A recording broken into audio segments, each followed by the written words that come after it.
I'm glad to start this last session, which will focus on the long-term impact of May 4th movement well into our days. But before I start, I just wanted to think that 22 years ago, I attended a class of Professor Benjamin Ellman at UCLA, and there was a discussion about one of the men of letters of the Southern Song dynasty. On the day that the Mongols came to his city, it is written in his biography, he closed the doors and studied Daxue with his students. And I thought, how nice it is, this kind of intellectual escapism, this kind of ability to close ourselves in a large, nice room and discuss great ideas about the past. Just think, we have China had corrupt, inept, and stupid leaders. And then we had mass movement from the grassroots, from the students, from the universities, and everything changes. Wow, this is a Chinese dream, which we can only imagine valid for other places in the world. Now, going back to serious things, I shall first introduce Professor Lui. I must confess that, of course, I printed out his very lengthy biography, but I left the printed book, the printed materials at my home because of this distraction of tonight and the morning. Now, Professor Lui is coming now from representing Queensland, the New Southern Wales University, but also Hong Kong University as well. And of course, I'm glad that I did not bring this paper because it was very long, very long line of all his outstanding contribution, being a member of Hong Kong Academy and writing manifold books. One from which I started knowing you many years ago is about the anti-Confucian campaign in China. And now, yeah, it's very relevant. And of course, one of your later book deals with masculinity. So now we have the modern Confucian gentleman, dislodging hegemonic masculinity in May 4th and its impact in China today. Please.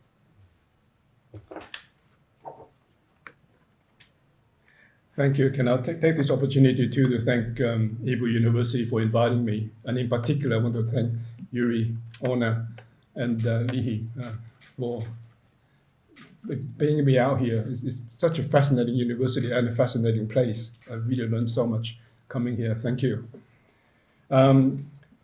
So my paper today is on, as the title says, on the impact of May 4th on the Confucian gentleman. And as all of you know, traditionally, oops. It doesn't, oh, good, right, yeah. What I want to do is actually a couple of things which are very simple things. So most of you might both sit there and say, well, he didn't really say anything fantastic, but it's quite simple. One is, I want to look at how the May 4th movement changed the image of the Confucian gentleman, the Junzi in particular, and what he has become now, and what kind of changes are involved. And I noticed the kind of stuff that Yuri is interested in as well, the Junzi. And what I want to do is actually just use a couple of basic tools, class and gender, to see what the changes that occurred and the reasons why, using class and gender, that the old Junzi, the old pre-May 4th or even May 4th gentleman is unlikely to return, even though some people are arguing for it. So, it's not very deep or profound. It's just a couple of very simple stories. Now, again, as all of you would know, during May 4th, and in fact in modern era, a lot of the study about human beings has actually been on Chinese women. These are some of the more standard images that you see, particularly in modern Chinese literature, when people talk about the sufferings that women had to undergo in traditional Chinese society and in modern Chinese society. And there's actually been not that much in terms of studying of men, even in the paper on the beauties. It's actually, we're looking at how men depicted women There's very little about what do these men, what do they do. So what I'm going to do is try and reverse a little bit and talk about how men use women or themselves, basically talking about masculinity and the changes that's undergone from the May 4th. Now, of course, May 4th is such a large period. May 4th period itself, but also the kind of impact it's had in China is so huge that I can't possibly talk about most things. So what I'll do is just use three figures that to me represent the three different periods. I know that Saka sort of talk about we should be more precise about defining what May 4th is. I'll be very imprecise, but it represents three fairly easy periods to look at. And taking on the lead from Wolfgang, I'll also explore May 4th through Lu Xun. And many people would applaud that, would say, okay, that's fine, look at Lu Xun, and then from here jump into and see what May 4th is all about. So I'll explore the May 4th period using Lu Xun, and again taking Wolfgang's lead. I'll look at the story.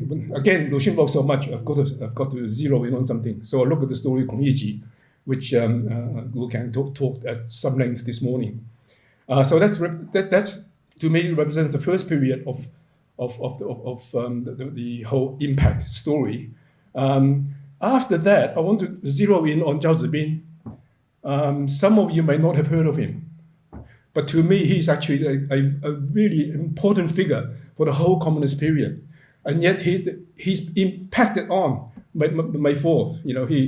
He was born in 1905. By 1924, he was a member of the Communist Party, kicked out of school before 1924. And he started genuinely to study communism, one of the early people who looked at communism and started writing about philosophy using the communist methodology. And throughout after 1949 and throughout the anti-Confucius movement, and even now to a large extent, even though there's now a withdrawal, his ideas were adopted by almost everybody without acknowledging him. It's so pervasive, and yet, as I said, some of you probably haven't heard of his name before. He's so important, and yet people don't talk about him. His ideas are simple, but important. And again, I'll just zero in one of his books, and you can see how important that book is. Lonu Xintan, new explorations of the analects. It's undergone sort of 5 editions. So, but even though it's so important, the Chinese philosophers themselves also don't talk about him very much. I think even people who study Chinese philosophy, I'm the only one who took him seriously, I think, both inside and outside China, sort of talking about him. And then after that, I want to look at the impact, because it's retrospect. We're looking at the impact of May 4th on us now. I want to look at Jiang Qing. And I won't look at one particular book, because I want to look at how Chinese masculinity, how gender has been have changed, or people want to change it, or he wants to change the definitions and so on under him. He's a very controversial writer. I really don't like him, and that makes it easy to talk about him. But it's controversial, and again, the stories that his story is very, very simple one, so it makes it easy. Okay, now, just a very quick 2-sentence summary of pre-May 4th. You know that to be a gentleman, to be a Junzi, or to be any kind of gentleman in traditional China, all you have to do, not all you have to do, but the first step is to pass the Keji, right? The civil service examinations. And that's an avenue that's close to women, no matter how accomplished they were. There were very many of them were accomplished. But you've got to pass the examination. And that's the culturally, that's the biggest change in China in 1905 when the examination system collapsed. Because with the collapse of the examination system, you get a whole class of men whose knowledge was absolutely useless. What's the point of being able to recite Confucius and recite bits and pieces here and there? No one understands what you're talking about. And this is where I want to look at. In fact, this was where was it? Yeah, Kong Yiji was, I think, published in 1919, just smack at May 4th, when Lu Xun sort of wrote about this very short story. I'm sure all of you know it. And the impact of this story is still tremendous because it's still a standard textbook for Chinese schools. So all Chinese students have to sit for examinations on this story, which is really interesting. As I said, I'll bring back. I'll tell you why later. Now this guy, as you remember, was by the as a story, very a few pages, very short, very easy story. By the end of the story, he's a Zhang Ge, who, as Wolfgang said, 也许 is dead. Perhaps he's dead. We don't know. My thinking is he's dead. He's sort of saying that system is gone. And Lu Xun will say, will it come back? And all of us will say, will it come back? And the story, then, from the narrator's point of view, was him saying, well, it's actually saying things none of us can understand. He's kind of like, the author makes a point of saying he quotes these things from the Analects or from what he thinks is Confucianism, and everybody just laughs at him. And as you can see from the first picture, the kids around him, even the kids laugh at him. Everybody encourages you to laugh at him. But there is one phrase that he repeats from the Analects, which Lu Xun puts in, where he says, 君子固穷, where he says, the Junzi is somebody who maintains poverty. The implication is, even though I'm poor, I'm persecuted, I will uphold my principles. But of course, people laugh. What kind of principles? What are you talking about? But interestingly, recently, a couple of years ago, no, only last year, in one of the how the crypts for teaching students how to pass exams on the internet.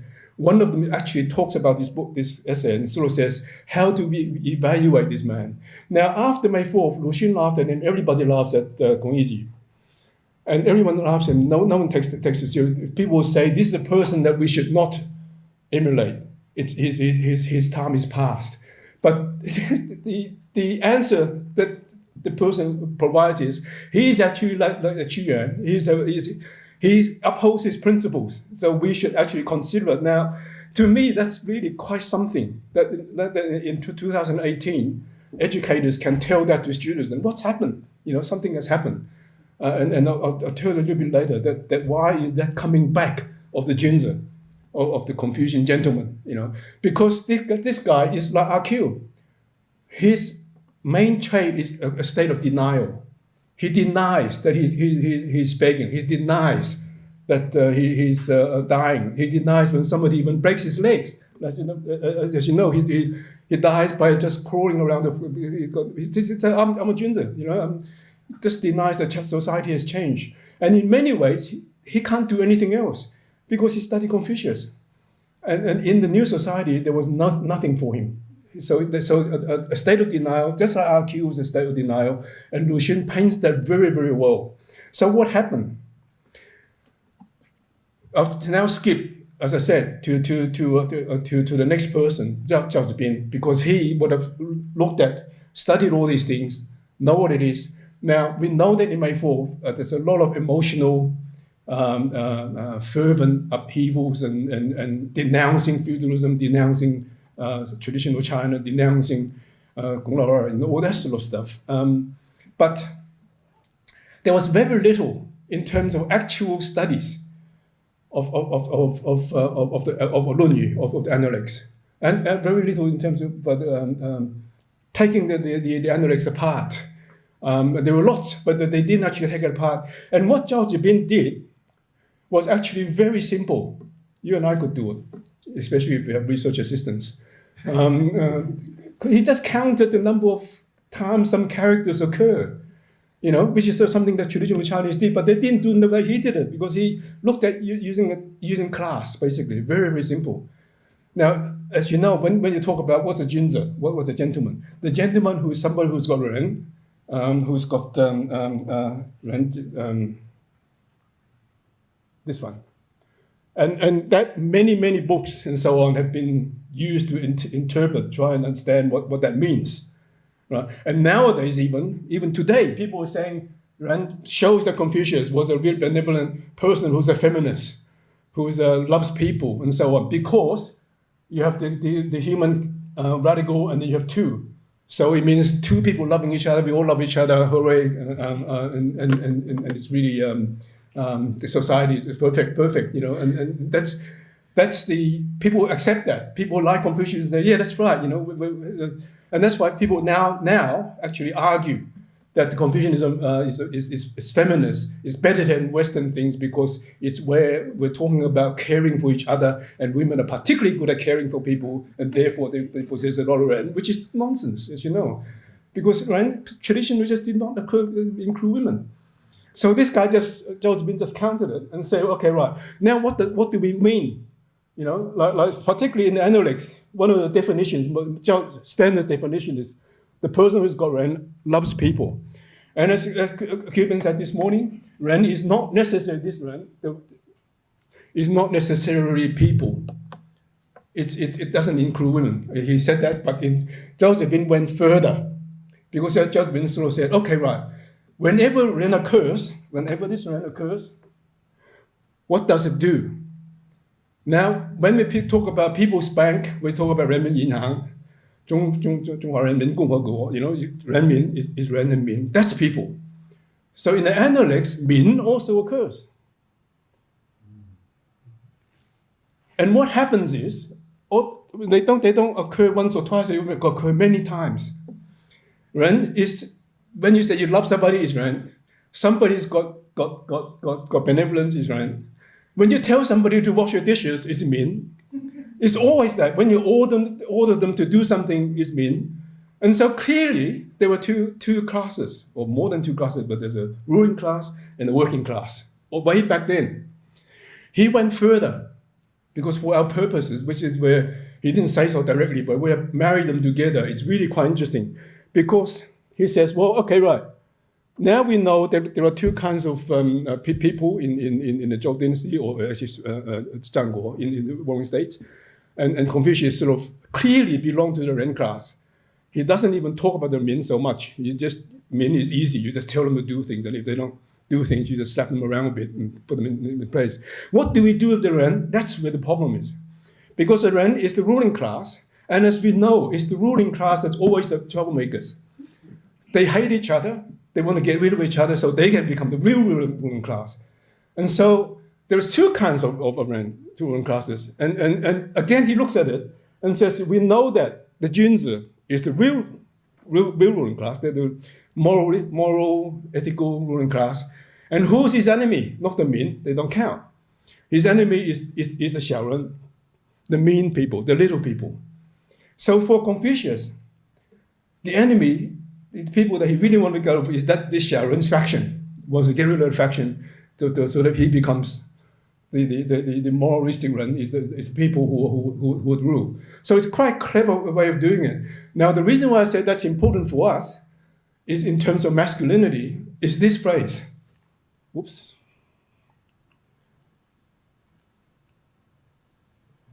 In analects, the character for Nu doesn't occur at all. I think this is one of the few, very, very few, if not the only time it occurs. So when women, they're like Min, they were worse than Min, but at least Min occurs 26 times. Nu doesn't just, you discount them. Why? Why are they discounted?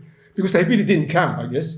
Well, that's one thing. But morally, in terms of the Junzi, in terms of us, is this phrase. Because they are seen almost as Xiaoren. Women and Xiaoren are the people you want to hold at a distance because they're trouble. They are trouble. He says they're trouble. Keep them at a distance. They're not sort of trouble because they don't wash their dishes. They're trouble because they're just trouble. Like the Xiaoren, they could actually overthrow you.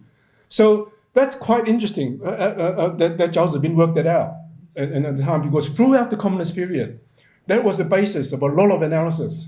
People just say it without acknowledging him, without even telling you why. And so people look at communist denunciations of Confucius or Confucian teaching and just say, that's it. And people say, from outside will say, that's stupid. They just say it, But there is something behind that.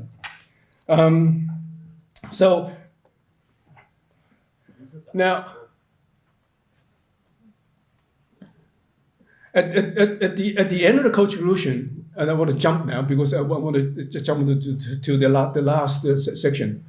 End of Cultural Revolution, as you already know, things started to be reversed quite drastically, 180 degrees. Everything sort of they argue for now comes back. Unfortunately, because obviously social changes you can't change like that so rapidly because it doesn't do the people much good.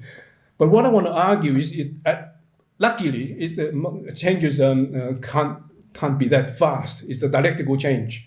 I want to argue that a lot of the changes thinking is they're trying. Some people are trying to push it one way, but dialectically, some things will and I'll mention it later. Some things actually will remain. What happens is after Cultural Revolution, and again, you know that a lot of the traditional morality were actually actively argued by some people to say that I wish old China would come back where women know what they were doing and children knew what they were doing and so on. So this whole idea of 三纲五常, the wife should serve the husband, officials should serve the emperor, all those things. You know where you are. The idea is you know where you are. Society is good. You should bring it back. That kind of thinking is coming back, and of course a lot of academics then go with those trends. So things like Yuren and Xiaoren come back again. And people are arguing, well, that phrase in the analects means that because the phrase is not new, it's neuser. So they say, actually, no, but you're not talking about women. It's talking about girls. So it's all right, you keep girls at a distance. We're not talking about women. So it's that kind of stupidity that respectable professors are saying. I hope none of you have said it, but it's quite something. When you read it, you really are. Every night when I read this stuff, I go, I'm aghast. Can't sleep. But anyway, this is sort of like it's come back. And in this kind of climate, a lot of people are now arguing for tradition. Of course, and you know that the reasons why, because China is now getting strong. They say, we're just as good as you are. You might have the Bible and all that sort of stuff, but we had the Lunyu. And it's that kind of self-assertion which is sort of become extremely macho. And some of the really popular books are books like Yu Qiuyu, this guy, who actually wrote a book called The Way of the Junzi, where he sort of actually gives examples and says, well, Chinese do that, we have that saying, the West has that. And it shows that all societies are equal, but we are more equal. It's that kind of mentality. And people like it. He's very popular, Yu Qiuyu. So he actually talks about Junzi Zidao, and a very, very popular book. Goes to Taiwan, gives public lectures, goes to America, and all that sort of stuff. And his wife is an extremely beautiful actress, and that kind of sense. It's quite something to witness that happening. But I won't talk about Yu Qiuyu, although people have said that this kind of reinterpretation of Junzi is really quite dangerous. It's really the dark side of Chinese psyche. What I want to do is talk about this guy, Jiang Qing. I want to talk about him because he's easy to talk about. He's so outrageous that you say, well, easy to criticize. And people have criticized him. It's easy, because he talks about we need a new government. And the government should have 3 houses or 3 assemblies or whatever you call them. One is the descendants of Confucius. One is the great scholars, and of course he's a scholar, so great scholars should rule, And the last one, and probably the least important one, is the house of people, where the renmin can vote, and emperor or whoever the head should be a descendant of Confucius. That's absolutely ridiculous. But people take it seriously, and people argue one thing after another. So say, well, is he really, talking about this? It doesn't work, and stuff like that.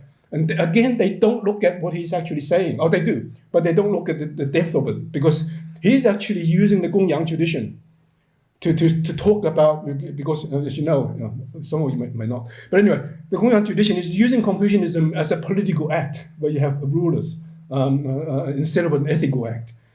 And so people don't actually look at the Gongyang. But of course, in this room today, we have the world expert on Gongyang, and that is Yuri. And his review of the book is actually, I think, really, really very good. It goes to the crux of the matter. It's like Zhao Zibin looking at Lunyu and sort of saying, look, this is how he uses it. And so Yuri uses looking at Gongyang, and then looking at how this guy uses it and says, what's he talking about? He's talking about assemblies, and he's talking about voting and stuff like that. All of that is modern. And he's sort of saying he's modern, No, he's saying he's anti-modern. The whole thing doesn't make sense. And the other thing that Yuri points out, and I quote it here. I hope I have got it in here. Yeah, he sort of says it suffers from many flaws. For example, why doesn't he talk about? What does he have to say about gender inequality? You know, it's clearly half the people here, the women here, were reading him was asked exactly that.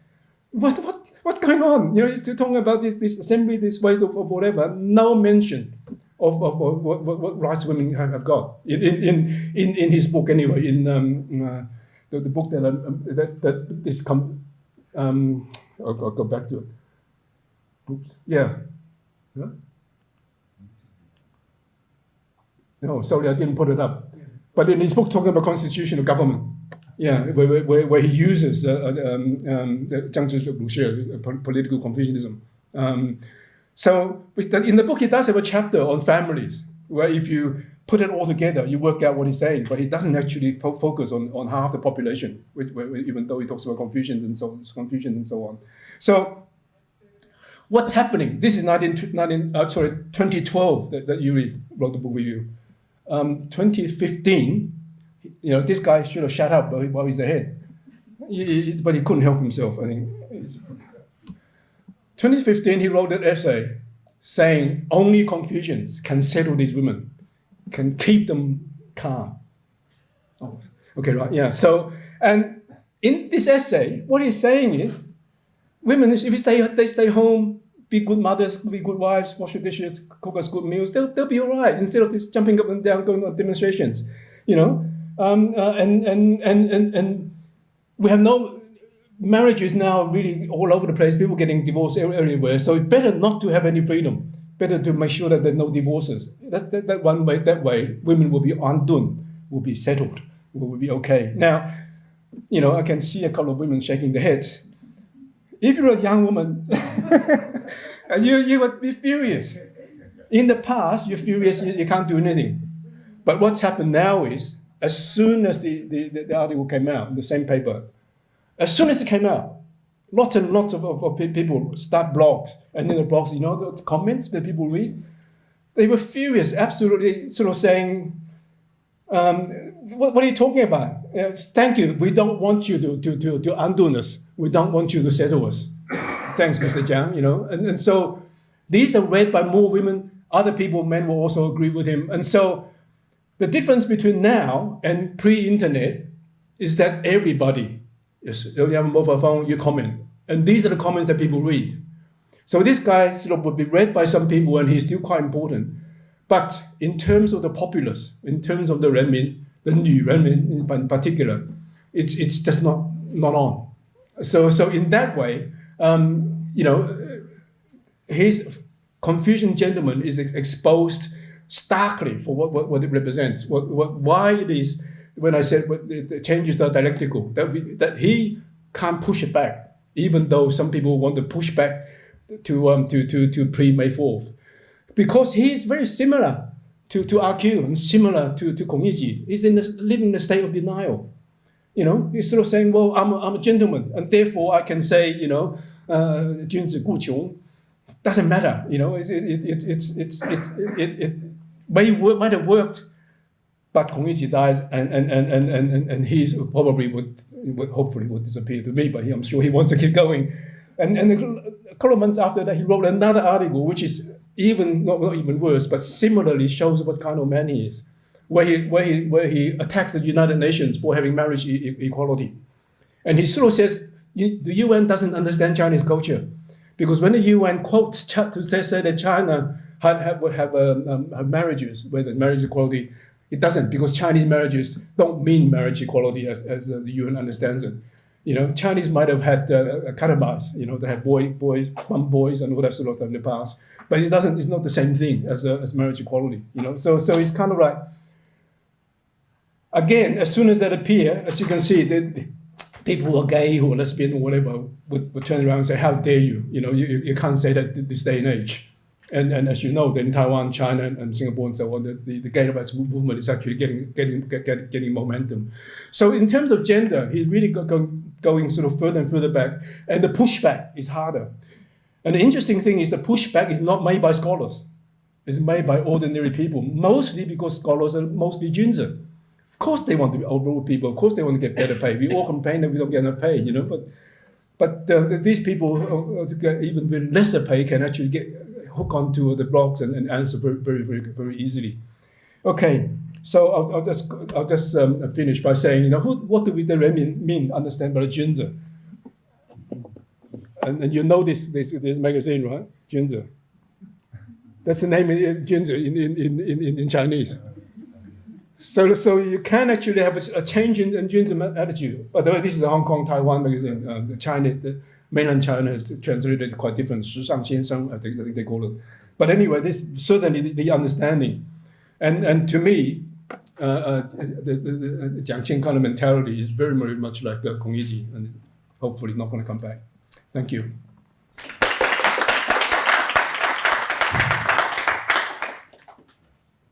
Yeah, thank you very much for this brilliant presentation. Now we have a dramatic change in terms of the age of presenter and locality, because we're going now to the very recent PhD holder, Alexander Schille, who just came from Quebec, now just opposite part of the world from Australia. I think the farthest removed from Australia is Quebec, and now Alexander, he's a postdoc in our university, and his PhD was on the post-Maoist China as a legalist state, which is my favor, legalism, and please. And the presentation will be the repression of the May 4th movement and the birth of new political consciousness. Yeah, this is the text.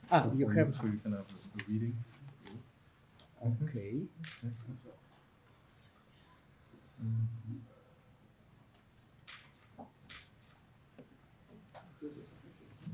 So, I'm a new postdoc. It's the first time that Professor Yuri is hearing me, so it's a kind of it's the palace examination for me. So it's a second defense, and it's an extract of my thesis, partly. So I don't see the May 4th movement as part of a continuity, actually, and I think it's interesting that it's very difficult to have actual pictures of the May 4th movement. We have art, but we don't have actual pictures, and they're very blurry. And they're quite different, actually, from the ideological representation. It's really the we could say it's the roaring 20s, almost, with the hat. So, I time myself, it's 25 minutes sharp, so really sharp. So, because the first Chinese communists had been highly involved in the New Culture movement, Chinese specialists such as Furbank, Cheng and Spence, and journalists such as Short see an uninterrupted continuity between the New Culture movement and Chinese communism. The May 4th movement acting simply as a catalyst. A similar idea is positively expressed in the orthodox Chinese communist view of history and negatively by conservative and New Confucian philosophers. So, as the image, it's 1959, it's a continuation, and it's a strong link. In contrast, this talk will show that the repression of the May 4th movement was a watershed moment for future Chinese history, because it led intellectuals and reformists alike to reject their past political considerations. For the past 3 years, the New Culture movement sought to reform culture through private and often individual initiatives in order to strengthen republican institutions. After the repression of the May 4th movement, intellectuals and reformers alike devoted their energies to the funding of vanguard revolutionary parties organized on the rigid Leninist model designed for the violent seizing of power, territorial unification, and transformation of China. This radical shift is explicit in the key writing and political programs of the major actors and organizations of the time. And yet, just as evident is the ongoing tension between the weight of the imperial orthodoxy and the need for pragmatism, subsuming the tension between authoritarianism and democracy.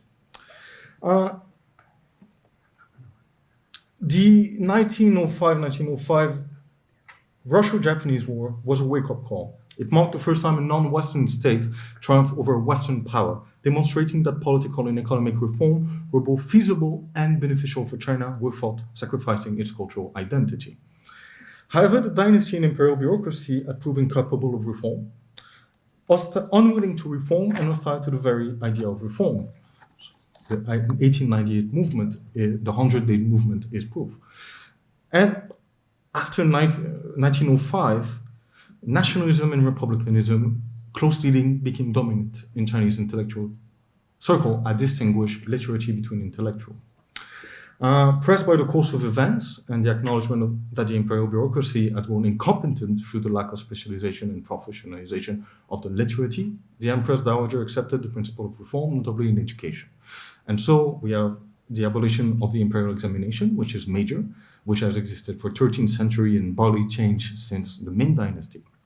And then we have the creation of new schools, new universities, and especially an explosion of thought and sudden arrival of new ideas and a great diversity. However, for Chinese radicals, it was too little too late. The Manchu had lost all legitimacy, leaving violent revolution as the only path for change. What is different than the revolution that we will see from the 1920s? It was in the midst of the new student organization and the modern officers' corps that revolutionary conspiracies were first sketched. The very year of Japan's victory over Russia, Sun Yat-sen federated various nationalist and republican organizations in a loose structure, the Tongmenhui, with the express purpose of overthrowing the Manchu. And in 1906, Ho Han-min posed the sixth principle of and it's quite interesting because there is clearly an idea of overthrowing the imperial regime because it's considered unadapted to the time, that it did not prevent the conquest by foreign dynasties, and that even under Han regime, it was oppressive. And however, there is a twist. So in the idea of the regime, there's also an opposition to the Manchu, which is clearly racial. There's a racial animus. However, what is interesting is that they move from an ethnic or racial nationalism to a civic nationalism. They said that after the overthrow, we can have a constitutional regime, and they see this inclusion after the transformation as the base of this new republic. And what is interesting is that they consider that after the republic has been established, they don't see major division. They consider that the empire is only political divisions. There are no economic division.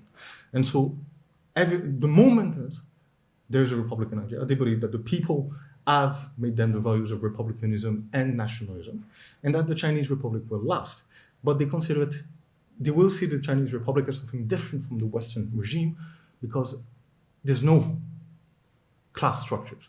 And however, which is interesting because it's impressive, it's interesting because they say this, and already they're talking about land nationalization.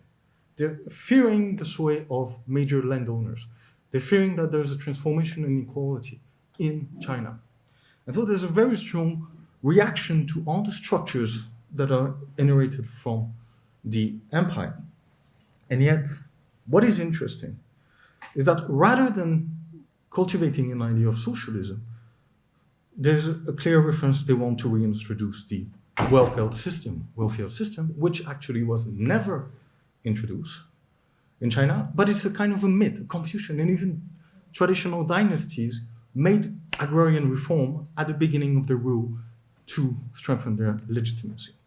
And yet, what is interesting about the Tongmenhui program is that not only is it imprecise and idealist, it lacks all the structures, element, discipline program of the Leninist vanguard, which actually is developed in the same years.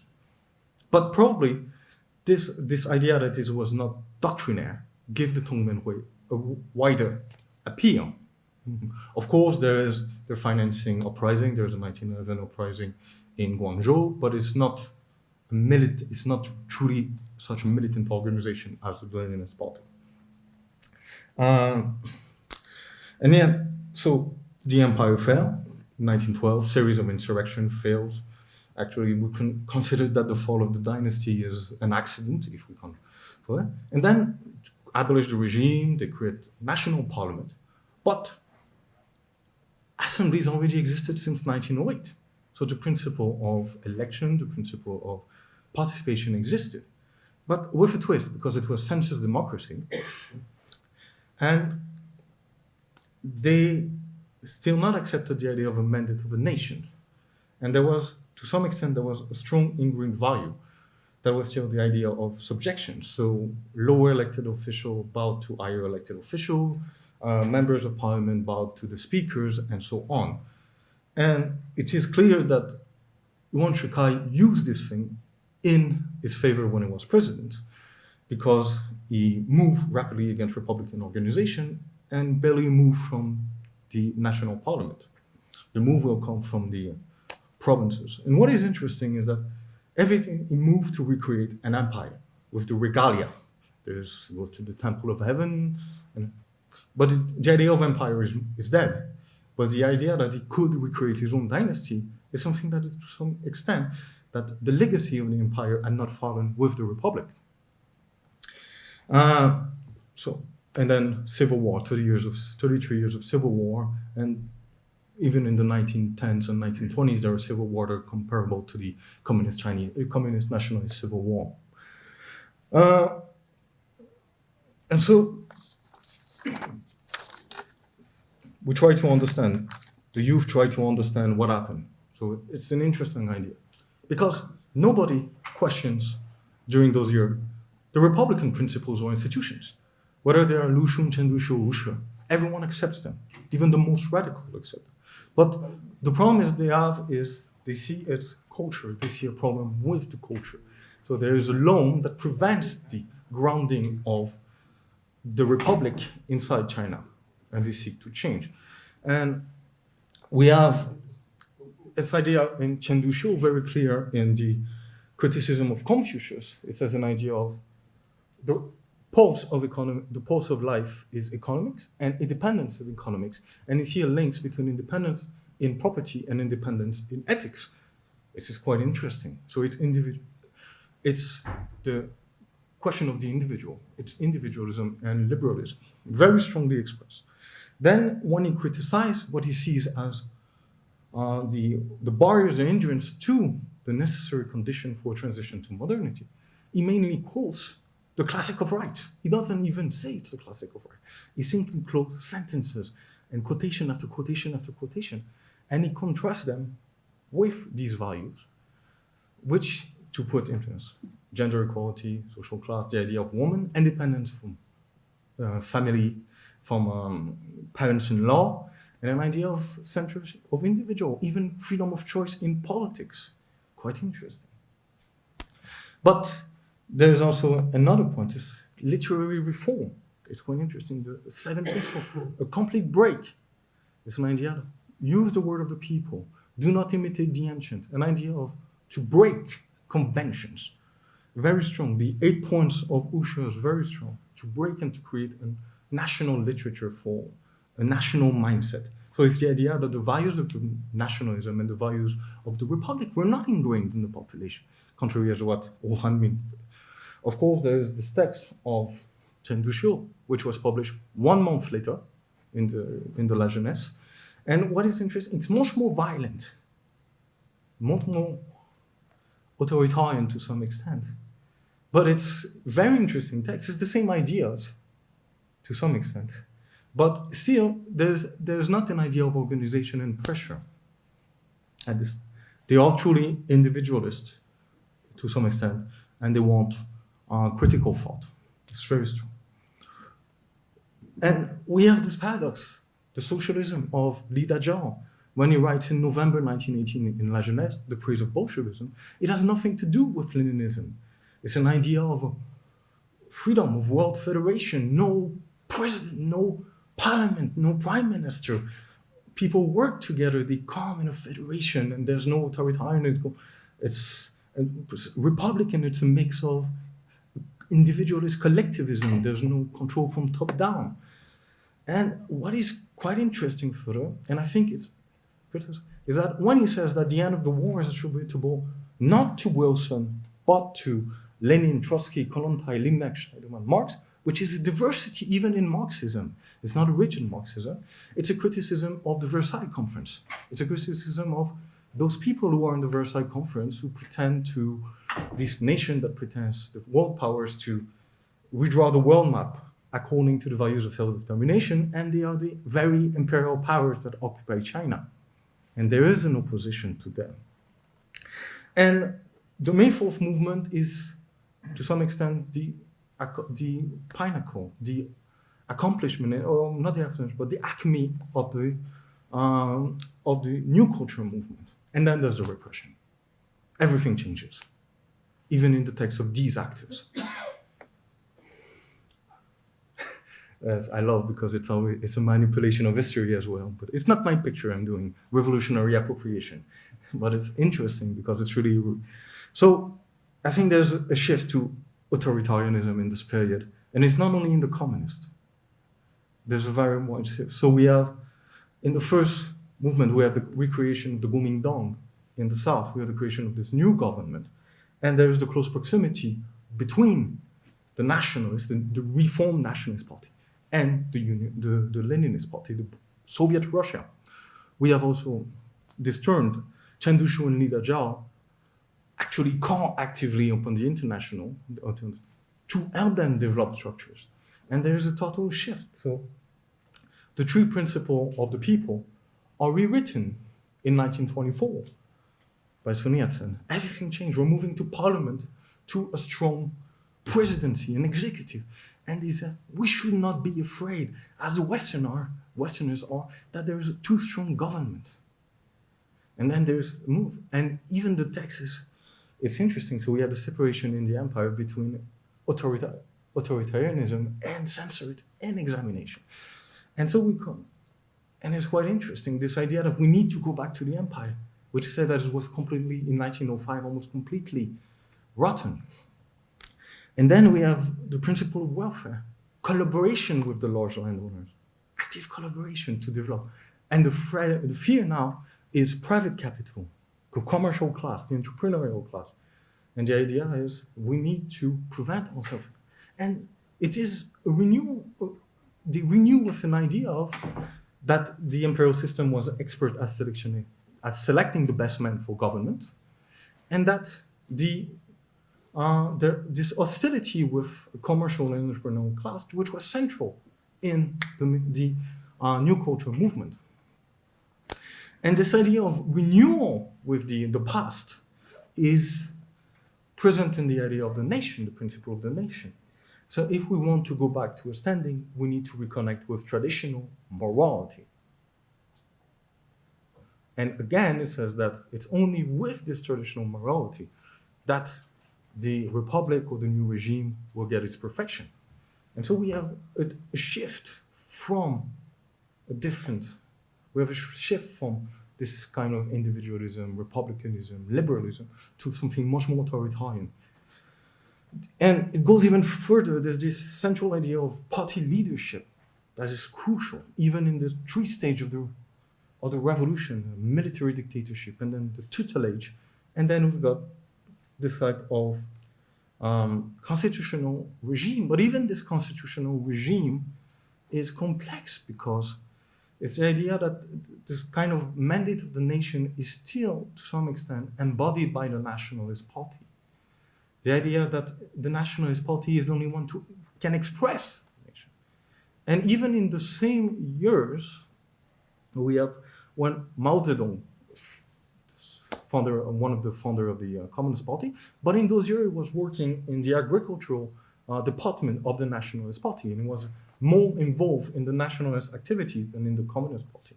And when he writes on his report on the Hunan movement, there is this importance of the peasantry, traditional, but the idea, the central idea is that there needs to be leadership. That even if the peasantry is important, he says that there's three choices. Will the revolutionary parties march at their head? Will they follow in the back criticizing, or will they oppose? There's not this idea of cooperation with the peasantry. So there's this force, but it's a loose cannon. And so the point is that we need to organize this cannon. It's the idea to walk in their front, the idea that they need leadership. And this idea that in the text, not in this quotation, but in further in the text, it says that the party cadres will actually push the violence in a certain direction. And at the same time, there's already this idea of the mass line that is already cultivated, that the ideas of the people need to be reworked to justify the revolutionary project. There's this like there needs to be this cooperation between the two, but still this idea that there needs strong leadership. And so we are completely abandoning this idea of autonomy of individual, autonomy of party, autonomy of activity. It needs to be directed from top down.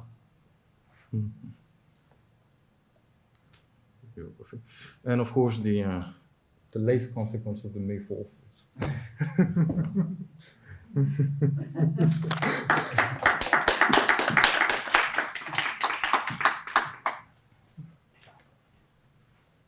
you very much.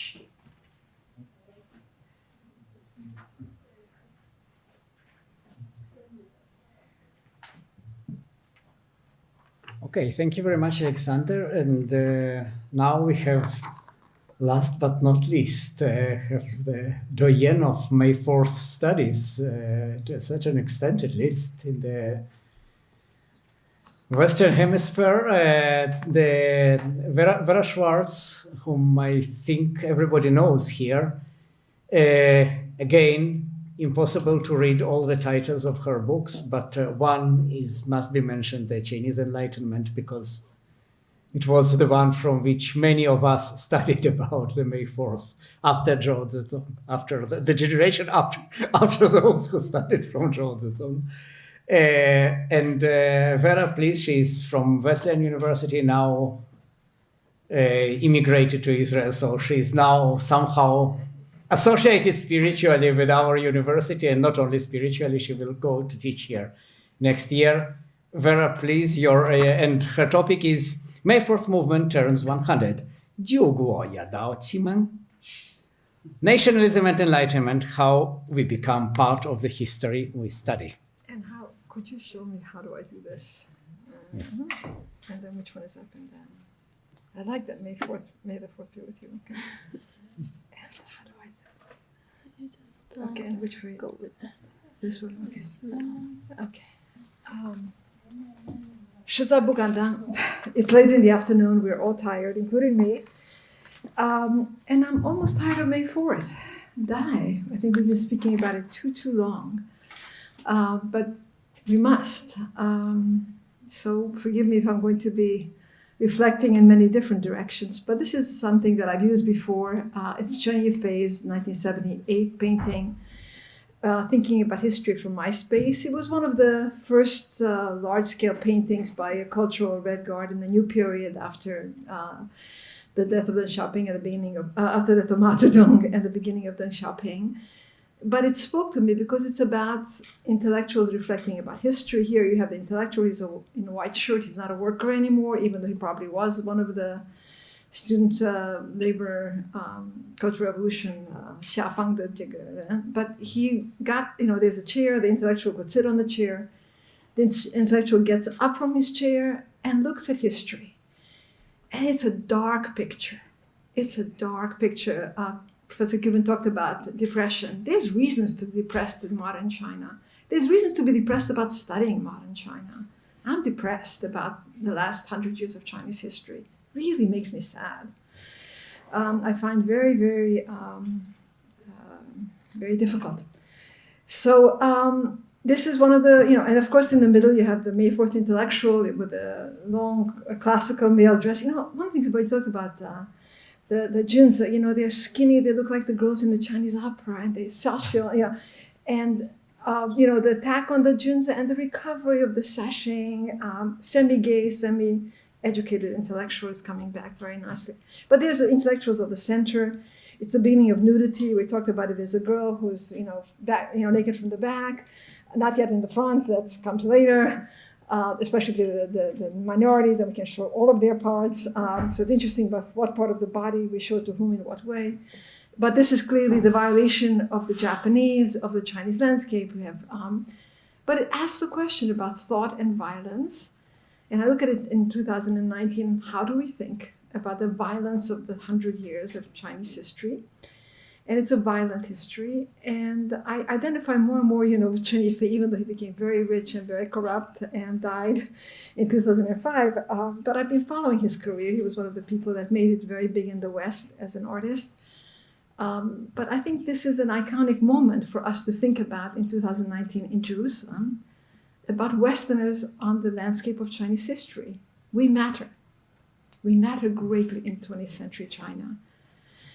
We talked about Dewey and Russell, Einstein. I think Tagore, in many ways, even though he was an Orientalist, he was one of us, on the Chinese landscape with all of his Bengali music. We were present. We extend, Westerners largely conceivable quite literally on the Chinese landscape.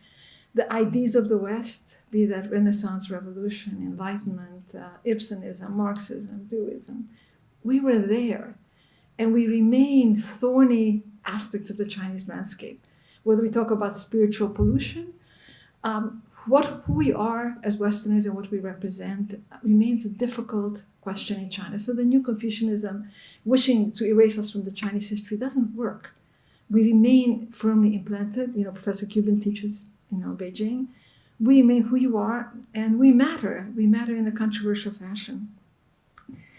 And so the question is, what we say today, I think, at Hebrew University does matter, not only because it's the day that Irene Eber died, and it really is very, very powerfully symbolic, but because of what can and cannot be said in Beijing. So I think it's important that we say things here, or at least we raise issues that cannot be. There will be a conference in Beida. I will not be there. I would not wish to be there. I was there a year and a half ago, and I was honored by Professor Ouyang Zhisheng's presence. I said what I needed to say about enlightenment, and it was a dark story. And so I think it's really important to savor the atmosphere of Jerusalem, even with the depression after the elections. Nonetheless, to note that we live in a world in which the May 4th can be spoken about far more broadly than is possible in China. I think it's important. I was in China I've been in 40 years of Chinese commemorations. I was there in 1979, 1989, 1999, 2009. And as Shahar talked about the historiography of the May 4th movement, I really hope, and I know somebody will, 今年无私的一本书. I mean, I think, I wrote about in the book about the commemorations of 27, 37, 47, 57, 67, I think I wrote about too. But I think it's really these decades, and let me just talk about it in a minute later. But I remember 1989, I think it's important, at least for me to say it and consider the personal point of view. There's a lot more you could say in Beijing in 2009 than you can say in 2019. And I was invited to several conferences, official, semi-official. And I remember quoting, some of you, I'll show in a minute, some of the things that were published about my remarks, but I remember reading this at Beida because I'm really tired a little bit about May 4th. So I opened my remarks with a poem that was Maya Angelou, who's a Black poet, I think read at the first Obama inauguration. And these were the concluding lines of her poem. History, despite its wrenching pain, cannot be unlived, but faced with courage, need not be lived again. And it just felt to me good in Beijing in 2009. I wasn't talking about 1989, I knew better. But the history need not keep repeating itself. And yet, here we are. So when thinking about the 100th anniversary, there's nothing in the Lunyu stops. So I said, where do I look for the 100th anniversary? What do you say about being 100? Pirkei Avot. It does go up to 100. And this reading now makes me very hauntingly aware about Irene, because this is what Pirkei Avot is, a Jewish collection from the teachings of the Mishnah. It's for character development. It's the teaching of the ancestors, the fathers, gender, whatever you want. But this is what the Pirkei Avot says about being 100. Ben mea ke'ilu met. Be'abar uvatel min ha'olam. To be 100 years old is as if one is dead and negated from the world. Now, Irene Eber died, but she's not negated from the world. And I've been thinking about this word ki'ilu met, as if one died.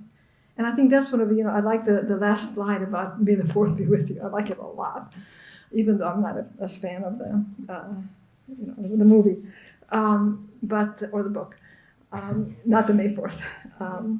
But I think this idea of the seeming death and endless revival and, necrophilia with May 4th, it can't die. May 4th is an incredible cultural capital. It's a cultural capital in Beijing, it's a cultural capital in Hong Kong, it's a cultural capital in Taipei, it's a cultural capital, it's something that we hold on to in Toronto, in San Francisco, in Berkeley, in Princeton, Yingshi. I mean, nobody can let go of May 4th. So May 4th keeps us, it's dead, it's gone. The past is really past. And nonetheless, it has a stranglehold on us. And my question is really why? And so I think with the passing of Irene Eber, it raises the question of what is past and what is present, back to Levinson, what's historically significant. But I think we will be in the process of reevaluating Irene's legacy, the May 4th legacy, and talk about being part of this history. The book came out in 1986, The Chinese Enlightenment, the one with the red cover. It has an interesting history in China, and that's one of the things I want to speak about because I've been, in some ways, very publicly identified with the May 4th in China and the Chinese-speaking world. When I went to the conference in 1989, I am raised on Zhou Zizong. You guys might have been raised on me, but Zhou Zizong and I were together at the Shouhui Gexuan, the Talonghui. That was the official one, that we were together at the non-official Wusi Talonghui on Shangshan.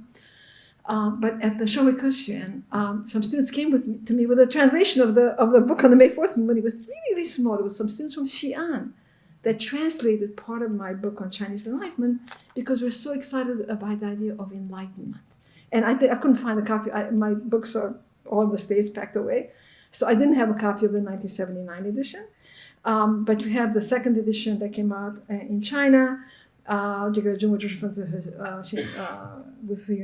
then the very full edition with nothing taken out, including all the complex political discussions I had, which comes from Taipei, and the Taiwan edition has been printed on the mainland.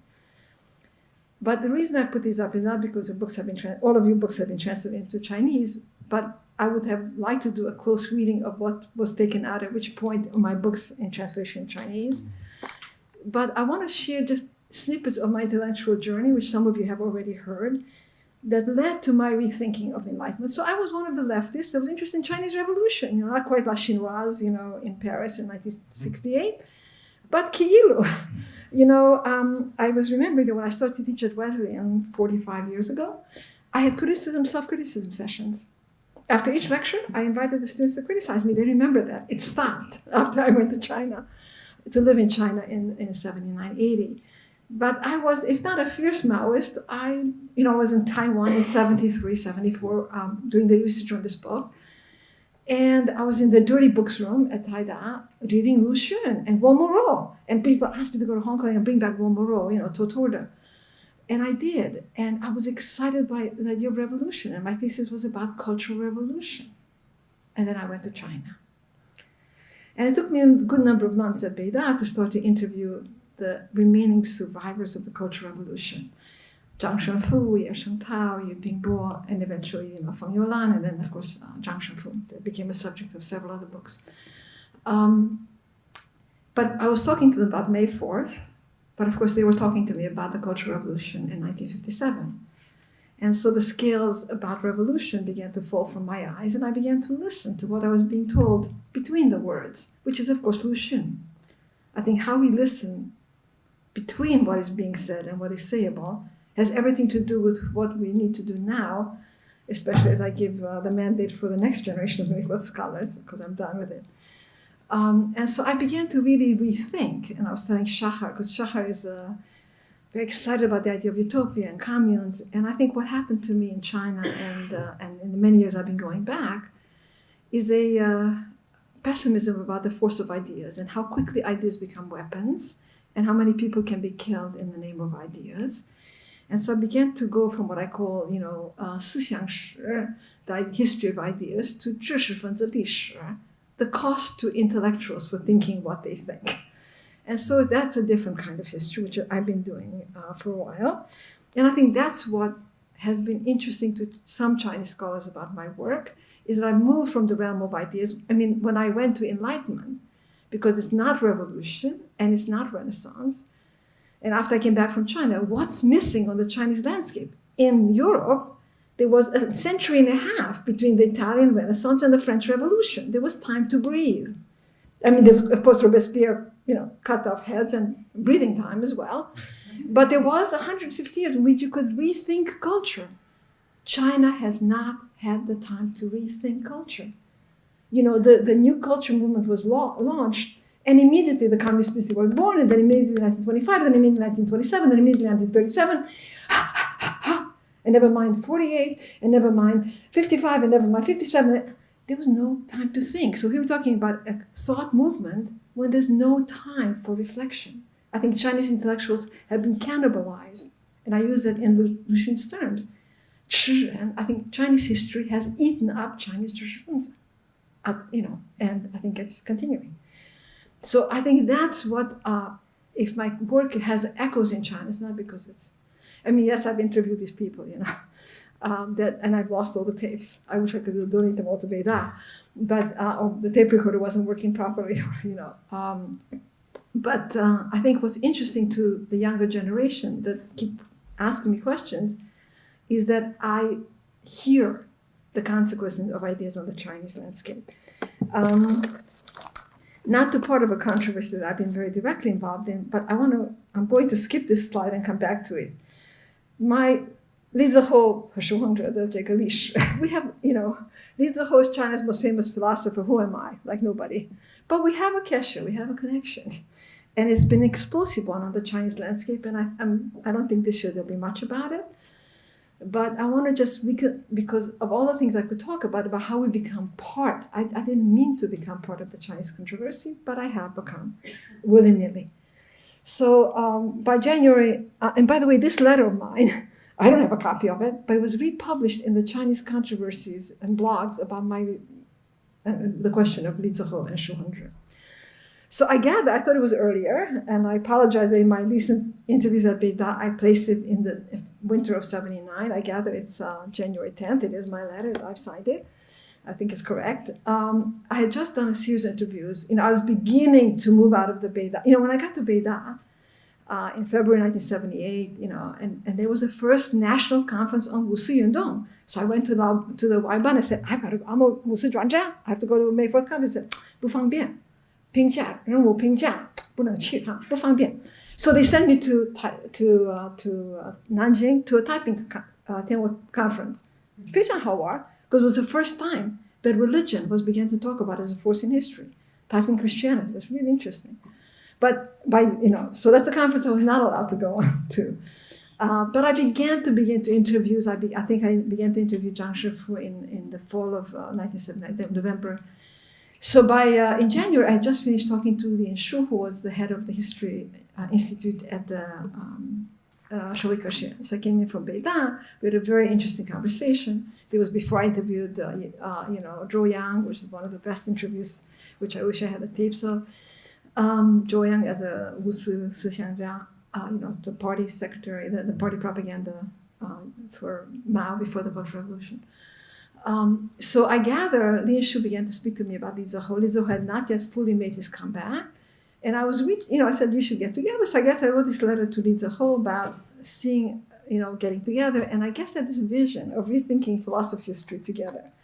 And he came to Beida, and from 1980 till, until recently, actually I saw him when I was we exchanged emails when I was in China in 2 years ago. We used to drink a lot and talk a lot, and I think we had a lot of shared commitment to rethinking modern Chinese intellectual history, because Li Ziho was also concerned about the fate of intellectuals. So one of the essays that the only essay that we actually co-authored was 6 Generations of Chinese Intellectuals. You can find it on the web. And here we are at AES in 1982 presenting this joint essay together. I was speaking because my English was slightly better. So this collaboration with Li Ziho was really about the history of intellectuals, but of course I was drawn to Li Ziho's own intellectual journey. I was, from Romania to Taiwan to America to Beida. But Li Ziho, one of the things that drew me when Li Shu first talked to me about Li Ziho, it was, when Li Ziho was sent out to the countryside, he took one book. He was going to hide, other than Chairman Mao's books, he was going to hide one book. And the one book, if you're going to go down to the countryside, what are you going to hide? He hid Kant's Critique of Pure Reason. You have to think about if you're going to be condemned forever and never come back to a library, what's the one book you'll take? Kedai Lachshov. So Li Ziho took Kant, and I was interested in that. And he had just beginning to write about Kant, and I read the preface of his book. I think it was published in early '79. So I was interested about Kantian aesthetics and how Li Ziho was using Kant to rethink modern Chinese history. With Zhu Guanqian, who was a great professor of literature at Beida, philosophy, it was Vico. And I was interested in what Westerners, so for Li Ziho it was Kant, as the beginning of rethinking Chinese history, and for Zhu Guanqian it was Vico. And it was just, again, because we matter, the ideas that the West represents matter on the Chinese landscape. And of course for Ouyang Zhesheng, it was Husserl, and Husserl's Westernism that allowed Ouyang Zhesheng to ask the questions he's asking today of Chinese history. Now here's the controversy. Oh, sorry. Okay. Zhou, Paul, Qimeng. So in the book, the red book that I published, about Chinese Enlightenment, one of the key themes of the book is the impact of violence on thought. And again, this was published in '86. I hadn't yet lived through '89, which I did. So I think the question of how does political violence impact the parameters of thought about politics and about violence was raised in the book. And one of the things I was talking about in the 30s and the 40s is how ideas of Chinese Enlightenment that began in the May 4th period were pressured into by Chinese nationalism. And it's not really nationalism. It's the Guowang. It's the thing that China is about to be vanishing from the world. And when we are Jiuguo, you have to save the nation, forget about your individualistic agenda, forget about science. Everything has to be put on the back burner for the sake of Jiuguo, for the sake of national salvation. And so everybody have Zizhong and the mass movement. And again, this is not before Yan'an, before the mass line comes down. The intellectuals themselves are so, Gandashang, Gambushang, Lishi. Can intellectuals keep up with history? Or are they, we talked about Yunnan, the Hunan movement. I mean, the question of intellectuals, from the demonstrations of May 4th, not the Enlightenment. But are we in the front lines of history or in the sidelines of history or in the background? The question of where are we with history? And the desire to at least be with history, if not Leninism, which many were attracted to, if not leading history, at least keeping up with it. And how many broken feet and how many broken arms and how many broken necks of Chinese intellectuals because of their own deep desire to keep up with history. It's a murderous idea. It's a murderous idea. So this was raised in the book about intellectuals' own willingness to self-sacrifice ideas of enlightenment, autonomy, individualism for the sake of the nation before the top-down demand, and never mind the mob culture of the Cultural Revolution. Li Ziho came up with the same idea, and then the question began, I guess, in the light of the Spiritual Revolution campaign, whose idea was it first, Shu Hongzhi or Li Ziho?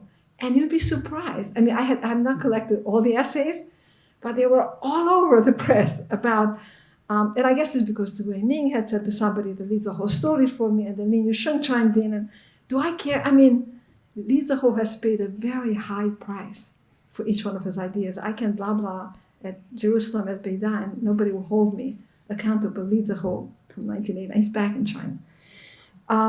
But this particular essay by Liu Yudi is a really very thoughtful one. I mean, but he says it doesn't matter whether Li Ziho came up with the idea of nationalism or national salvation or national panic, overcoming enlightenment or Shu Hongzhi. What matters is that we need to rescue enlightenment. He said it's a fact of Chinese history. It's not an idea that Li Ziho came up or I came up with. It's a fact of modern history that the obsession with national salvation, and he goes back to Zhou Rong, Revolutionary Army, this panic that China will vanish from the face of the earth. From Zhou Rong to Tan Situng, onward, Kanye Wave. I mean, and he says that has been the panic mode of Chinese history. It's not that the Western imperialism is accountable for all Chinese evils. It's just that the that the sense of responsibility of intellectuals with history has made them so positioned to Zhuang that they have sacrificed. And the question is, what will be next? And again, I you can get this online. This came out. This was published in 社会科学 last year, 1918. That's actually the first. Let me just double check. When Liu Di, he published this in 2017, and then it was republished on May 4th in 2018. I wasn't aware of that. And I think it's the way Liu Yuedi is responding to the people who say that Li Zihu came up with the idea and not me, are defending China, are defending Marxism, because Li Zihu has become, again, a spokesman for Chinese Marxism in a new version. And so it's very important to reestablish the Chineseness, the Chinese origin of the idea that Zhuang, Yali, 这个启蒙. But I think the question that remains, and again, and Liu Yuedi himself is a very interesting character. He's a PhD in Chinese philosophy from Nankai. He's one of the new Chinese academics, very accomplished critic of Chinese aesthetics. He just came up with a very interesting book of co-edited essays on insubordination, Chinese art and daily life, a very, very thoughtful critic of the role of aesthetics in contemporary culture in China and beyond. So I urge you to follow his work and not mine. But I think the question remains, what is the fate of May 4th legacy, both politically and intellectually? And I think that's where we are here today, to ask the question at least. And I think the image is an important one, and so is the quote of Mao Zedong. I mean, the students are in the front, the workers still on the sideline. But I think the question is, will May 4th be remembered as the political movement that led to the founding of the Communist Party, the straight line teleological history, nationalism, students, save the nation, saving the nation is the whole goal of Chinese history? Will there be what's called patriotic progress, 爱国进步, which will be scientific, but not democratic? It will be very Confucian. But I think the question is really, what will be the fate of the Chinese Enlightenment? It's not the cultural movement, but what room there'll be for thinking unacceptable, questioning ideas in the so-called 爱国进步的这个新中国. I think the narrative of Zhuang, of Zhuguo, is wearing thin. China is not a backward nation. Saving China in the 21st century, maybe saving the world from China is an interesting question, but but nonetheless, those of you who've been to China know that the language, the it's very strong. It's as if China was a backward country, but it's not. And so, I quote, this is wonderful. Some of you know, I have it here. This very interesting magazine called 生活杂志, who's no longer published. It was huge, huge art, 200 kwai, nobody knows about it. Gorgeous, full of very, very fancy capitalist products, had a very questioning angle, and this was an insert, and it was brilliant, because it's recreated the Xinqin end of 1990 La Jeunesse, but it was interviews including with me, and really in 2009 saying, what's the fate of enlightenment in 21st century China? Will there be a Qimeng? Will the unfinished May 4th be completed in which lifetime, whose lifetime? And I think that's where the question remains. I want to end with a dark image, but there's light. Actually, this image appeared at the bottom of the log. I didn't know about this Chiharu Shiota, who's a Japanese installation artist, but it appeared on the bottom of the blog of Liu Yuedi's essay. And this was an installation that a Japanese artist did in Rochester, Minnesota, and it's called The Presence of Absence. And I think it's really, perhaps today, both in terms of where, Irene Eber is not with us, but she's present. It's about memory. And we are now in the business of generating wusuji. I am in the business. All of us are here. How will the wusu be remembered? And these are chairs that are burnt. So the violence of history is present in at least to my mind, how I look at the image. I think Gloria D was not unintentional. This is wood that has been burned. There's light. There's this fabric of barbed wire and cloth. The web of memory that creates around, and things that are absent are present. Surely it recalls the empty chair in Oslo for Liu Xiaobo. It certainly calls that to mind. The chair that wasn't taken. Never mind that Liu Xiaobo has died. And whatever metaphor you want to use. I think the question of the light that May 4th can still cast, even with these empty chairs, remains. Some of you know that the president of Harvard was in Beida a couple of weeks ago, and I said to Li He, and he was, he's the president of Harvard, he can say anything he wants, but he was in their faces. He quoted the Uyghur poet that was disappeared, but he's, I'm just quoting 2 paragraphs from Bakov's. He's a Jew, son of survivors, so interesting. He refers to that in his speech. It is a special honor to me to visit you as you approach the centennial of the May 4th movement, a proud moment in your history that demonstrated to the world a deep commitment on the part of young people to the pursuit of truth. It's not Aigo, not Chogo, actually. And a deep understanding of the power of truth to save the future. Even now, President Tsai Ing-wen speaks to us. Universities are places for grand learning. They are grand because they follow the general principle of free thought. Under his visionary leadership, tremendous intellectual exploration and dramatic social changes were unleashed. So here's the president of Harvard, very consciously advised by very good scholars at Harvard what to say at Beida in the beginning of April 2019, and ending with a quote by a now disappeared Uyghur poet was not accidental. Are universities are places for seeking truth? I think we can ask that not only at Beida, but it was brave to ask it. The speech was not, he came with a Chinese translation, a marvelous translation, but it wasn't used. It wasn't published by Beida. But I think we have to ask that about our universities. I think these were not Chinese questions. I think enlightenment is not a Chinese dilemma. It's a global dilemma. The fate of thought is at risk. And I think the question of how we think about the past and what do we see about the past is enduring. So what I want to end is really to my more recent fascination with Chen Ying-ke. He was in the States during the May 4th movement. He was not he wasn't, Lo Jialun, he wasn't Fu Sinin, he wasn't Zhang Shengfu welcoming and embracing, Bertrand Russell. He wasn't Liang Shiming boohooing about the fate of philosophy at Beida. He was in America, they got together, they talked about May 4th, but I think someone like Chen Ying-ke, who reflected so deeply about the fate of culture and language in 20th century China, and of course, his horrible death during the Cultural Revolution in 1969. And the very important book called Chen Ying-ke, the 最后20年, which was very, very powerful in launching the new enlightenment of post-Deng Xiaoping era. And there was a new enlightenment movement. The woman who interviewed me at Beida, the book that they just published, she had published a book about the new enlightenment of the 1980s in China.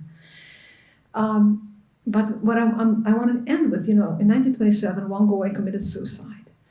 And Chen Ying-ke was one of his main disciples at Tsinghua, and the Zhengli, Zhengli Guogu. So they were in the business of rethinking Chinese tradition, and Wang Guowei was desperate, depressed, supposedly because of women and money, but I think he was depressed about the fate of Chinese culture, and one could be very depressed in 1927. Committed suicide, and Tsinghua asked Chen Ying-ke to write something that could be put on a base, in marble. And he waited a couple of years before he could find the words. He was devastated. And he wrote a very beautiful long thing about Wang Guowei, but 10 characters have become the Kohao, not 科学和民主, which I think is really time to let it go. I was at Beidai in 1989. I had my T-shirt with 科学和民主. These are 口号. They really have become tiresome and perhaps empty slogans. But Chen Yike-'s commemoration of Wang Guowei, which then becomes today's commemoration of Chen Yike, and perhaps the most, to my mind, as I was writing about this, the most meaningful way to remember the May 4th is 独立者精神, 自由的思想. And, I was just thinking about this today. They're really, what was the May 4th dream, not the reality? 独立者精神, a spirit of independence, to be able to achieve autonomy within oneself as a woman, as a thinker, as a citizen, enough to be able to assert one's autonomy, to dare to doubt, to be able to doubt the verities in the public realm and even in the private realm. And only when you can acquire 独立者精神 can you have 自由的思想. It's very easy to blame the party, to blame the revolution, to blame the nationalists, to blame the Western imperialists for the absence of freedom of thought. But I think if you don't have 独立者精神, you're never going to have 自由者思想. So I think that independence of thought that we all long for, and certainly far from realized on the Chinese landscape, but probably on the global landscape, depends on something else first. So I think maybe if I can, one of the unanswerable questions about May 4th is how far have it come, or has it come 100 years later, towards achieving spiritual independence? Thank you.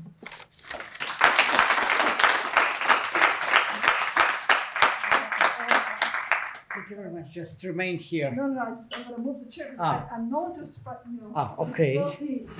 We shall. Yes. We should save the chair. Thank you. Sorry. Okay, please come here.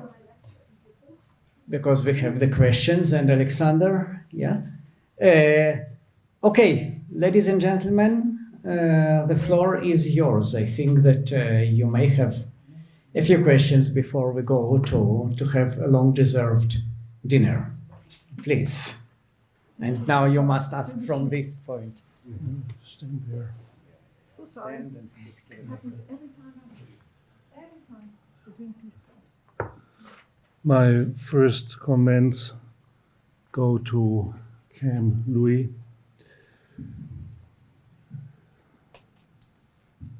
The writings of Lu Xun are so difficult that I want to remind you it's nearly impossible to decide who is speaking in Kong-Iti. So it's not possible that it is Lu Xun, the author or the real person, is laughing about Kong-Iti. Just the opposite. The implicit author, narrator, is pitying Kong-Iti.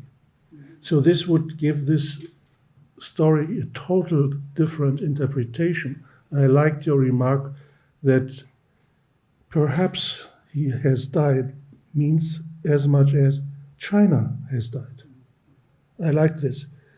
As for Lun Yu is too complicated. Ren, which we now translate as human being or something like that, meant at that time probably aristocrat, probably. Now, for Eva, if we talk about enlightenment in China, we have also to go global and talk about enlightenment in other nations or governments or states which had a lot of difficulties with enlightenment. So it is Adorno and Horkheimer who in 1944 in America wrote the most important book about enlightenment, Dialectics of Enlightenment, because enlightenment seen from the French Revolution or from Germany of the 30s is a weapon, can turn into a weapon. So enlightenment and oppression sometimes, unfortunately, have much in common.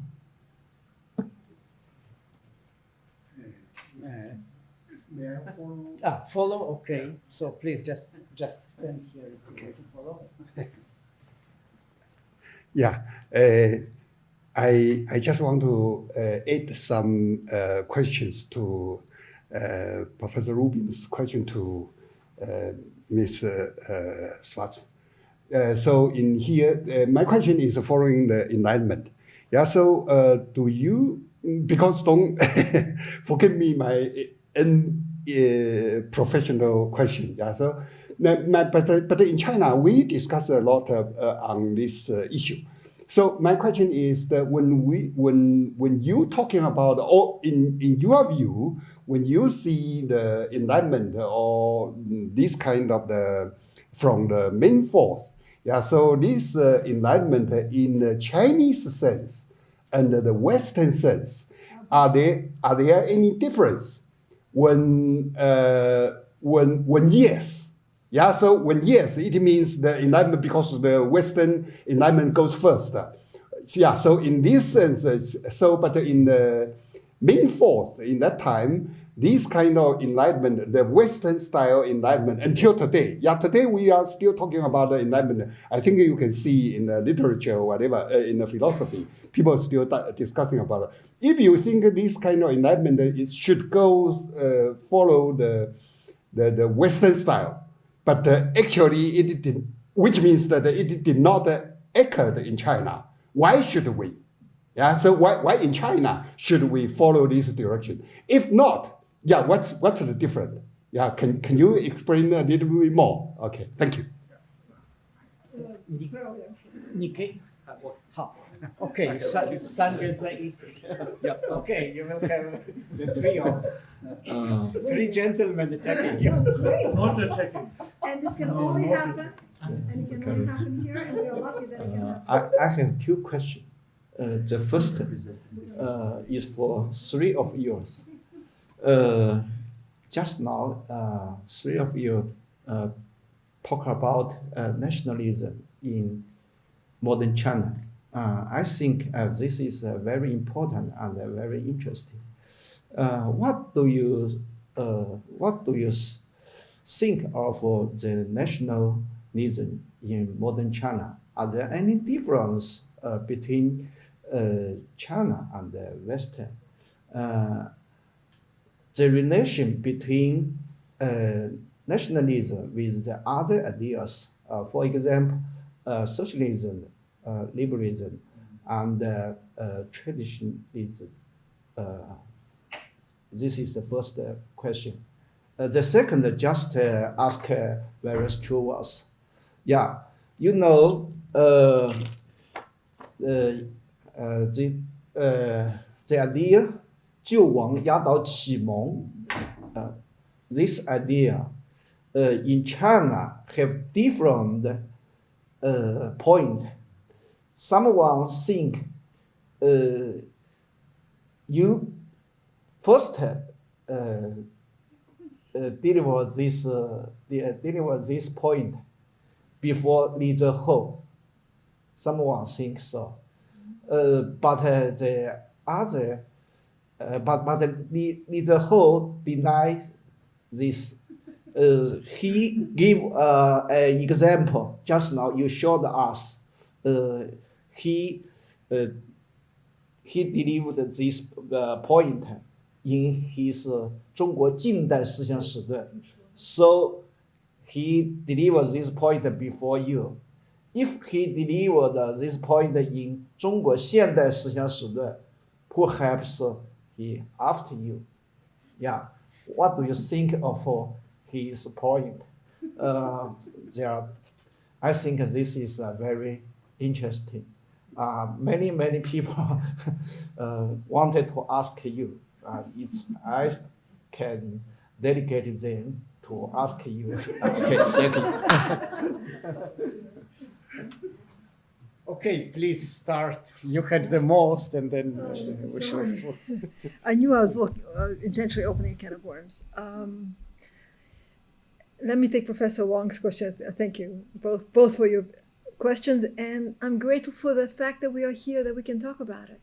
It's really special, and we couldn't do it 5 years ago. It wasn't so important even 10 years ago to ask these questions.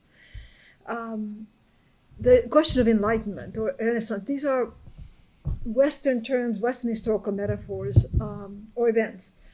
So does China have a different kind of enlightenment? Absolutely. You know, even when I was clueless, so relatively clueless, and I was writing the book on 中国思想,这个启蒙运动, you know, I used the 觉悟. 觉悟 is a Buddhist term. 中国这个佛教的这个思想, so the idea of enlightenment has a whole history on Chinese religious language. So when you read Kant about overcoming, you know, an infantile so I went back to some of the Western sources because Chen Duxiu and other people were reading, you know, Voltaire and, you know, Kant. I mean, with Li Zihe, that was the whole point of when we began to talk about Qimeng. It was because he was just beginning to really, Li Zihe, whatever else you say about him, he has read his Kant well. He you know, he held on to that Kant for over, you know, 12 years, and he was reading Critique of Pure Reason. So we had a lot of good conversations.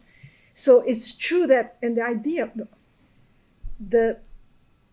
idea of a Western style enlightenment came into the Chinese thought because of the disappointment with political revolution. 1911 failed, 1912 failed, and the French Revolution in some way was also a failure. So politics do not resolve thought. You know, there's no more emperor in Beijing, but the emperor is in the mind. And so the question of the May 4th intellectuals was, how do you get the emperor out of the people's minds? And that would have to be a 思想革命, 文化革命. Now, Vera Schwartz looking back, I say, 你们是不是需要一个文化革命吗? It's scary. It's scary to read how much of the May 4th effort to extricate old thought is directly related to the Qiu Liaozhou, you know, persecuting intellectuals. That's Mao Zedong got it from somewhere. And it's actually from the need to change minds and not to think old thoughts. So before you beat up old intellectuals, the beating of the minds began earlier. At least, as I said, I have a darker view. And when I went to Beida, you know, and I talked about enlightenment, this was 2017 during the Party Congress, in the fall, I talked about Siècle de Lumière, you know, this French infatuation with light, which is why I like the Ciotta's image, because I think we need to talk about darkness, about gray, and not light and dark. You know, I think the idea of Jue is not the same thing as bringing light. And I think Professor Gumi said, enlightenment has now been associated with revolution and with the most violent aspects of revolution. So you can blame all of modernity on the French Enlightenment, and you can throw it all out. And where will we be? So I'm not, you know, and I think people are looking to me to have a thorough critique of the Enlightenment so that we can get rid of Enlightenment ideas. I've read Adorno. I think the world is that's why I like that last image. I'm turning to art and poetry more and more, and I like burned chairs surrounded by barbed wire and lace. That speaks to me now about the condition of, yes, we need light, and yes, we're sitting on burned chairs. And now the question of, I mean, I honestly don't care. I don't remember, you know, we both, what I try to say in my remarks is that Li Zihe and I, before we began to drink our first whiskey together, we had traveled important intellectual journeys that brought us together. I had given up my leftism. He had not, you know, he had been in the Cultural Revolution and had carried on his Kant, and we met. So we were both concerned about, and I want to come back to what nationalism means. I think the debate about me and Li Zihe in the Chinese landscape, I don't care at all who said it first. You know, we were talking about this together. And I think Liu Yedi talks about that the idea of, Zhou Wang, it came from the fuzzy mind of Li Zihe and Vera Schwartz. Whatever, it doesn't matter. I think what's at stake in the debate is Chinese national pride and Marxism. It's not, so people who are defending Vera Schwartz are trying to defend a less Chinese, less Marxist version of Enlightenment. And people who are, and Li Zihe is now going back to China. I mean, you know what I'm talking about. Li Zihe is trying to reconstruct his bridge back to the mainland, back to the party in some way without holding up the party. So he's saying that, Zhou Wang, was his idea, and now we can go past it. And so if it's mine, then I have a stake in the rebuilding of today's China. So I think Li Ziho, look, in 1990s when he said, you know, 中学为体，西学勇, when he said 西学为体，中学为勇, Li Ziho has been attacked. That's what I'm saying. It doesn't matter because Li Ziho has been paying a very high price on the Chinese landscape for each one of his ideas. I have not. You know, I'm a distinguished Grasta Beda whenever I can. It doesn't matter what Vera Schwartz says. It doesn't matter what Li Ziho says. So I think that his risks in taking his ideas, and I think that they have to do with justifying Chinese nationalism today and justifying Marxism for the future of China.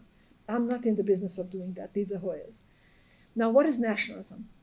是国家主义, 爱国主义, 爱党. What are we mean talking about nationalism? And I think that's what's at stake today, because what's happened in China is a marvelous coming together of nationalism and Confucianism right now. Love China, love tradition, love the party, love the country. 一马时期. So I think nationalism, a question, which word do you use? And what does it mean? Chinese 民族主义. 民族主义. So you need to, So so not like So Gaia Lito, other people have been writing about this a lot more than I have. 是这个哪一个民族 is this those 小人的小 you know, like the real 小 is it Sun Yat-sen, is it Mao Zedong? But I think right now 民族主义和爱国主义是越来越有接近的哈. And it's very, very hard for Chinese young people. And that's why I wonder what's going to happen in Wusi. 我们要纪念什么呀？我们纪念什么？是一个民族主义，一个爱国主义。You know, so I think it's a explosive question. You know, at my university, somebody just gave a talk on Wusi, and the Chinese students were inspired and devastated because 在国外的这个中国同学，他们的这个民族主义 it's really, I think that's one of the things that we're struggling with today. And I think in Israel too. What's nationalism? It's you know, it's a global agenda. But I think for Chinese young people today, not for you and not for you, but I think for Chinese young people, it's a very difficult question that's going to be raised by the commemoration, by the 100th commemoration, the non-existent 30th commemoration. It's a question. So I think we'll see. So why can't we just say, that's what I would like to say, that the 100th anniversary of May 4th is a big question mark that we are addressing to the future of China. Could we do that? Is it safe to say that May 4th is a question to Chinese history, not a solution? That's what I would like to say. Okay, right, yeah. Thank you for your remarks. Okay. I think I agree with you entirely. Lu Xun and the Lunyu are both fairly complicated, and all sorts of interpretations can be placed on both works, for both the person and the book. That's why it's so easy to say anything almost. And that's why they have been studied again and again, and particularly Lunyu, you know, ever since people can, it's like the Bible, you know, or like all these great works. Society can keep changing the way they view it, and then wars are fought based on interpretation. So thank you. I agree, and that's why I managed to be able to talk about these things, knowing that I'm just probably talking rubbish. Doesn't matter. Everybody else seems to be saying all sorts of rubbishy things, and also I agree that Lu Xun, you know, the narrator of talking about the Kongiji is not necessarily Lu Xun. And that's my point too. When I sort of say that now, people are actually saying Kongiji is actually a good guy. You know, don't look down on him. He actually stands for his principles, even though everyone laughs at him. So there is that now, that kind of interpretation coming back. Well, not even coming back from my perspective. It was never there, but now they actually want to say that. So there is that. I think so. I agree and at the same time, I agree, but I also disagree in that there is something to be said by taking one stand and say, I know there are hundreds of interpretations on this, on the Lunyu and on what Lu Xun said, but given what's happening in China now, and given that we're talking about May 4th, the impact of May 4th and the legacy of May 4th, my perspective is this is what the legacy is, and now whatever takes hold is something that we just don't know. I mean, I hope that something would take hold that I like, but who knows? It might not happen. As to your question on the difference between Chinese way of looking at concepts of liberalism and democracy and so on, sorry, not you, Zhesheng, when you sort of said Chinese democracy and so on, and the way that China looks at it and the way that the West looks at it. I mean, these are very big questions that I guess I can't answer. But only one thing I want to say, though, that in today's discussion about May 4th, and in fact, in most discussions on May 4th, the one thing that's left out is Japan. We know that Liang Qichao, he read all the works about the West, about political novels and so on. It's all from Japan. Lu Xun, Guo Murou, Yu Dafu, all the great thinkers who influenced a whole generation, they all studied in Japan, much more impactful than even Chen Duxiu, who's one of the few who actually went to America. And that's why the Communist Party sort of was able to use these people much more. And so the Japanese translations of Western books that the Chinese read are things like Minju, not Renju, That's what. and Ziyou and stuff like that. The Western terms, but they're actually Chinese terms. They come from the classics, as you know. And so what happens is the Chinese read them and say, okay, right, we've got it too. And that's what they're now saying. Mm-hmm. And so that problem is re-emerging even 100 years later.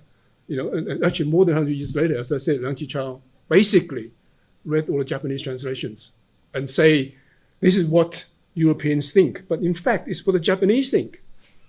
But the Chinese just don't want to acknowledge that, or very few acknowledge that, and I think that's quite important in terms of looking at May 4th, because we know that May 4th has a huge impact on China, but that kind of impact why is it that we cannot actually say it's Western? People keep talking about China Western, 中西 they don't do, and 东西 whatever 比较, but something about it, which is also Chinese, and the Chinese are saying we got it first. Of course, you've got it first. When you translate liberalism, democracy, and those things back into the pre-Qin days, you find it in those books, and the sort of terms are already there. So that, apart from saying that, I think it's too big a topic for me to answer adequately. Yeah. One couple of things. You talk about the multiple interpretations of the Lunyu or Lu Xun. That's because the language allows multiple interpretations. That's what I'm trying to say. I think once we get to the more and more propagandistic Daihua, the possibilities of interpretation have been exhausted. There's only one reading. I think one of the things that, so the glory of Lunyu is that he can, or the Tao Te Ching or anything, because there are many ways to read it.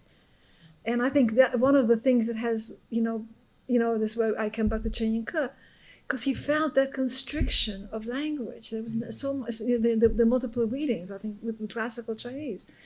There are people who have been written about this Japanese, but I think you're right that they recognize the character and they recognize the ideas. I think, so you were talking about it, it feels familiar.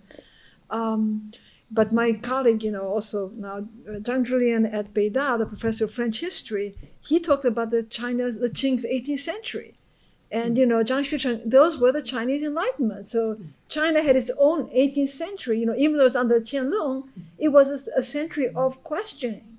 And so philosophy, historiography. So he knew the Siècle de Lumière in France, and he said, no, China's 18th century, the 18th century China is the real Enlightenment.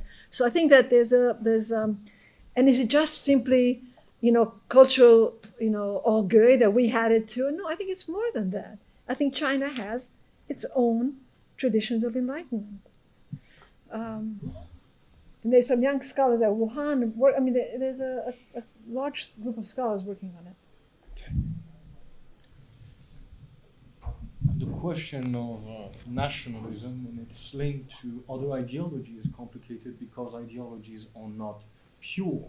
So if we look at the liberalism of the 19th century, it was a profoundly nationalist one. And even if we look at socialism as the idea of building a strong country, the socialism in one country.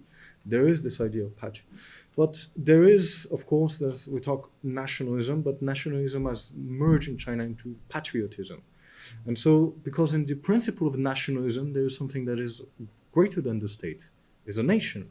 Whereas in patriotism, as Jean Jaurès says, patriotism is actually expressed in the state. And so it's like when we look in Yan Qichao, his understanding of nationalism is loving the country is the same thing as loving the court. So it's the political institution. 爱国就是民主。Yeah, so I'm just in Chinese because you're speaking. Yeah, I have an accent. Yeah, I mean, talk about accents. I have a terrible one. Yeah, and so the question of nationalism is difficult. We can't say that China was a pure communist regime. Even in the Cultural Revolution, there was this opposition to different form of art form that was coming from the West, and this idea that there is an opposition. And then even if we look at the campaign under Deng Xiaoping against spiritual pollution, it's an idea of separation against the rot from the West. As Deng Xiaoping said, so it's like an open window, but there's something against the mosquitoes. So we get the fresh air, but not the mosquitoes. So I love, yes, Chinese language has a lot of images. So so there is something that, and is it specifically Chinese? I think the question of nationalism could not have been questioned in China before. The question was culture, and yet, if we look even in Japan, expel the barbarian or something that comes from the Chinese literature. And so there's an idea that, of course, like I said, these questions of the May 4th are in China, but they have echo in other countries, like the Cultural Revolution and the changes in the 1980s. So is the nationalism, even if it's kusht, written in Chinese term, is it specifically Chinese? And even if we turn at the May 4th movement and they look at the New Culture movement, taking all those ideas from the West, mainly what they did a lot is criticizing traditional culture. So traditional culture remained the benchmark. And they cannot really, and it's difficult in China to move around. So is there really a strong influence of the West in the concept of nationalism? Even today, it's difficult to say.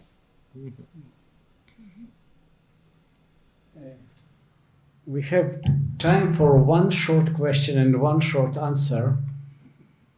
And if not, I shall take my right to make one comment and one post comment.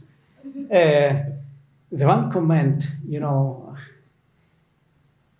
it's nice to think when China or why China did have or did not have enlightenment or capitalism or liberalism or individualism or freedom, etc. I can ask why the West did not have or maybe did have the idea of Junzi and Xiaoren, and what about the Dao, and what about Li, and what about Dai Yitong? These great ideas, I don't think that it is after this 1 century, after every Chinese wanted to be Shakespeare, who is the author of the Sangguoyinyi in the West? Now, why should we still, in the 21st century, consider the Western historical experience as the only one against which everything should be judged? It is just a small comment. But now, by the final, the real comment, I think all this event, I know that you are exhausted, and I know that it was extremely fruitful and thought-inspiring event. But all this event happened only because of one person who is too modest to speak about herself, but Dr. Lihie Rivlaor, who is sitting here, who is the founding chair of the Confucius, the founding director, or the Israeli director of Confucius Institute here in the Hebrew University of Jerusalem. I thought that she had this great idea how to make something real of Confucius Institute for this awful anti-Confucian movement. And I think that without her efforts, because both Orna and myself are just minor players, without her efforts, nothing will be possible. And I think that we should thank Lihie here personally.